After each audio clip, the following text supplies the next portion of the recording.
All right, this is the Built for These podcast number 10. Welcome back. Thank you, everyone that has listened to all of the other ones. It's been 2 months, almost to the day, since I've done one, because I've been busy. Not too busy to do the podcast, but busy building this beautiful waiting room. I got another lift. Part of building this waiting room / office was to have a nicer place to do interviews and podcasts. So that's why I kind of just kept my head down and worked until it was done. It's done. I got 2 new microphones. I can now have 3 people, 4 including myself, which I'm super excited about. Another part of having a new lift and this beautiful waiting room and a place for customers to sit and wait for the vehicles is that I am much closer, if not ready, to hire somebody to help me, to work for me. Now, there's another lift for them to work at. There's a waiting room for customers to wait while they get their service done by an employee while I can do the work, paperwork, get parts, things like that. So I'm excited. I can accommodate an employee now. So a lot of big things happening around here. I'm super grateful of this waiting room and office. It's nice. Got a TV in here, nice recliners. It's very nice. I can't wait to interview people. It's gonna be fun. Let's see, man, 2 months. This is gonna be a short episode, obviously, because I'm alone and I'm not interviewing anybody. I want to start doing these once a month, just summing up things I did the month before, things coming up in the month to follow, car shows, off-road events, wheeling trips, cool videos I've seen, builds I'm doing in the shop, maybe new parts I work with, things like that. Yeah, so I'm going to start doing that, as well as some more interviews finally. I can't wait. I got a list that I cannot wait to get down. Let's see, what did everybody miss? I went to Go Topless Day with the family. Go Topless Day is at the Munson Hill Climbs around here. It's hosted by the Ocean State Jeepers. Very fun. Well over 1,000 Jeeps. There has to be over 1,000 Jeeps there. This is my first time going without a Jeep, however. That was regretful. One of my favorite parts, come to find out, of that event is that they have a good amount of trails, and they're getting pretty good at running people through them and not getting backed up. They have beginner trails, intermediate, and then the hard trails. So it's like green trails, still green trails, and then like blue / parts of black trail. It's easy, but it's fun, especially if you don't have a buggy. It's cool to get out there and just do trails that won't trash your vehicle, but you can still enjoy driving. And off-roading with new people from all over go there, like all over. It's a lot of New York plates I saw, a lot of people from up north. I saw some New Jersey plates. It was fun. A local dealership, I don't know which one, had a Gladiator parked there. That was cool to see. Those things are so long, though. They have to be lifted. I mean, from the factory, they say it can package a 35-inch tire without a lift or anything. Why don't they just put bigger tires on? It looks ridiculous how long it is. Once it has the big tires and a lift, it looks great, though. So that's cool. It's fun to see those coming up. I saw Fab 4 has one built. Who else did I see? Offroad Evolution has one built already. That's all I can remember off the top of my head. But they look great once they're built. So those are cool. Clayton Offroad was there with their new JL, which is already built. Of course. That looked great. I love Clayton. Best parts ever. Especially because they support race Jeeps. Let's see. What else? I went to the UMass car show with the family. I go just about every year, and there's usually a crazy good turnout. This year they had the best parking lot, a great setup. There was rain in the forecast, but it was pretty obvious that it wasn't going to rain. But it still wasn't that good of a turnout. I don't know what happened. I guess it really was like the first nice weekend. So maybe just people weren't ready, or they just wanted to go out and drive and didn't want to go to a car show. I don't know. But it wasn't that good of a turnout. I don't know. But I have faith. I'm sure next year it'll be great. I love that car show. It is fun. And it's local. Let's see. So last month I built a Sprinter van. Anybody that listens to this knows that I've been modifying Sprinter vans, suspension, and things like that. Just performance stuff. I don't do any of the outfitting or any of that's, sinks and heaters. I don't do any of that. But this one in particular was a long wheelbase, 4-wheel drive obviously. It was built by Outside Van. I put a Van Compass 2-inch lift with Fox shocks all around and 35-inch Falcon mud trains on it. 35-inch tires on the Sprinter van. I had my doubts, but with a little bit of trimming, just like they said, and 14mm wheel spacers, it fit. 35s.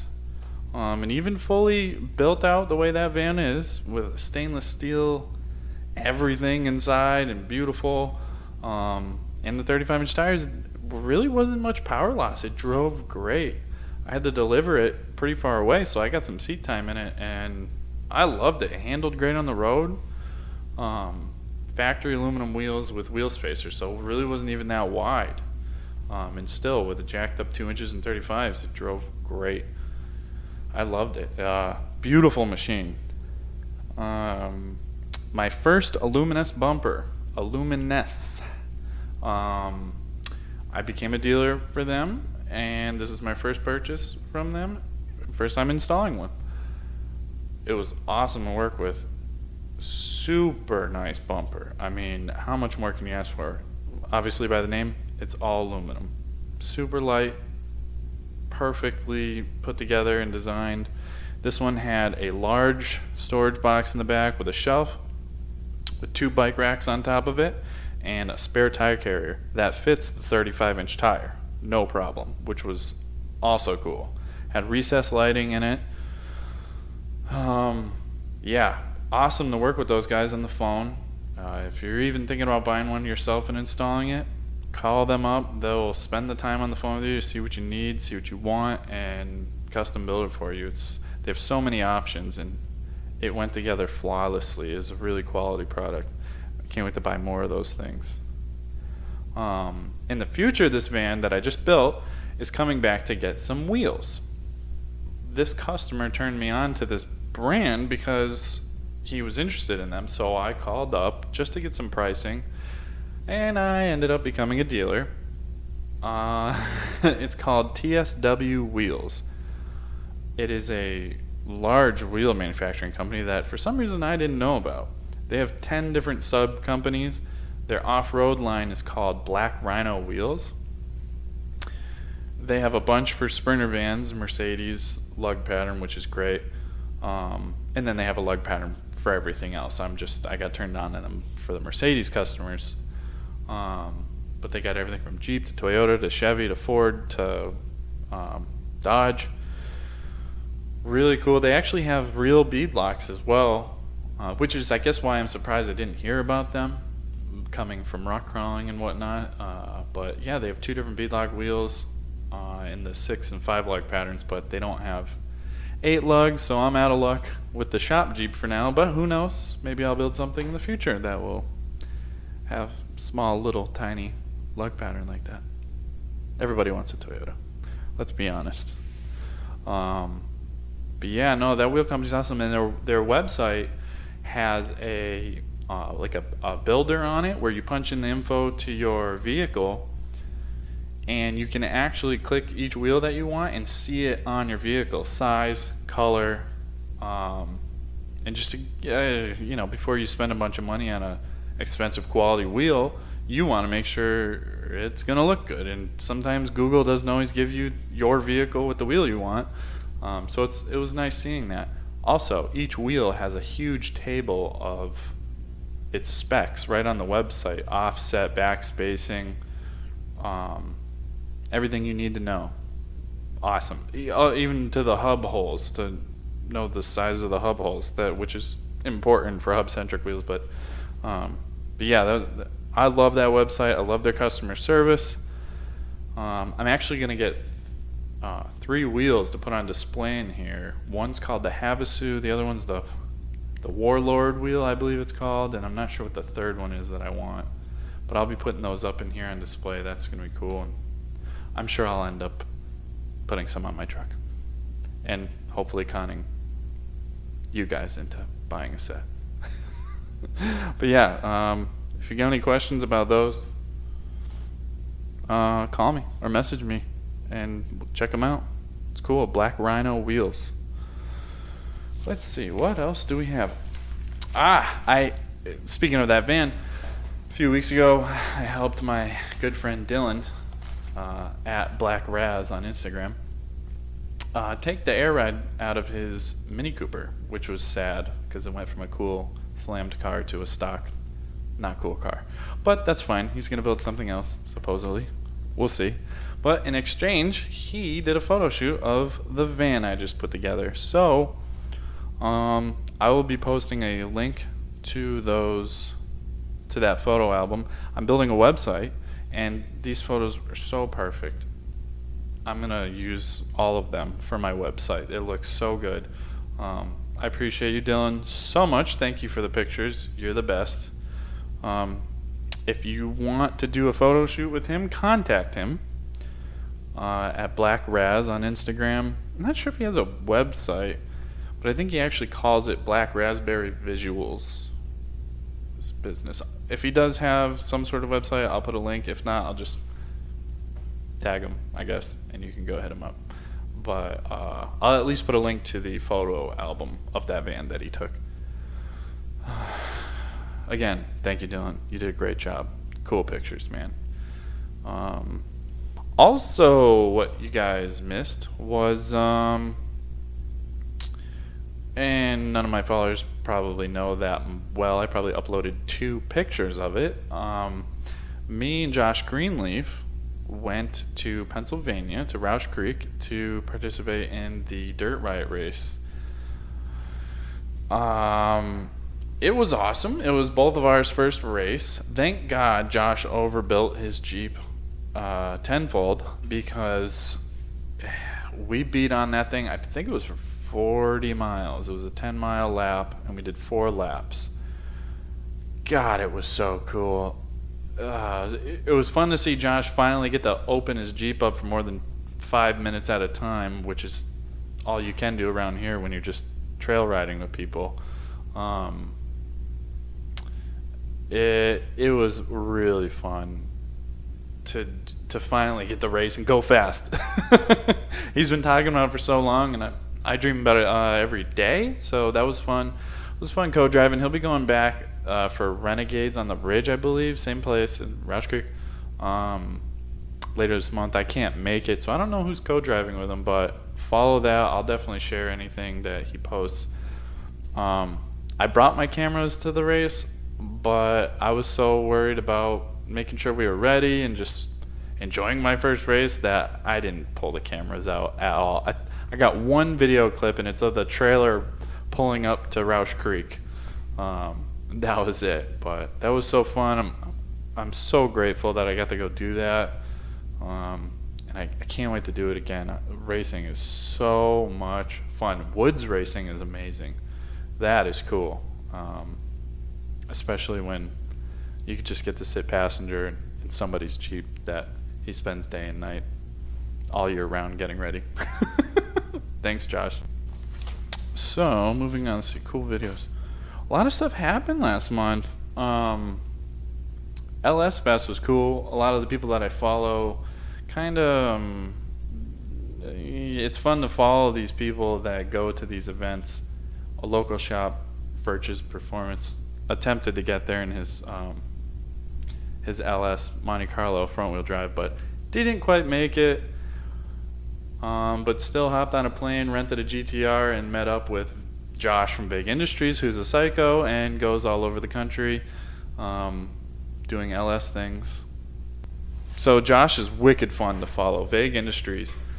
Instagram, Facebook. He drove the twin turbo LS Toyota Helix from New Hampshire to Texas this time. Picked up a old C10, left his truck, drove it somewhere, LS swapped it, drove it back, got his truck. Then the owner of the C10 and him drove to LS Fest, Holly Performance LS Fest,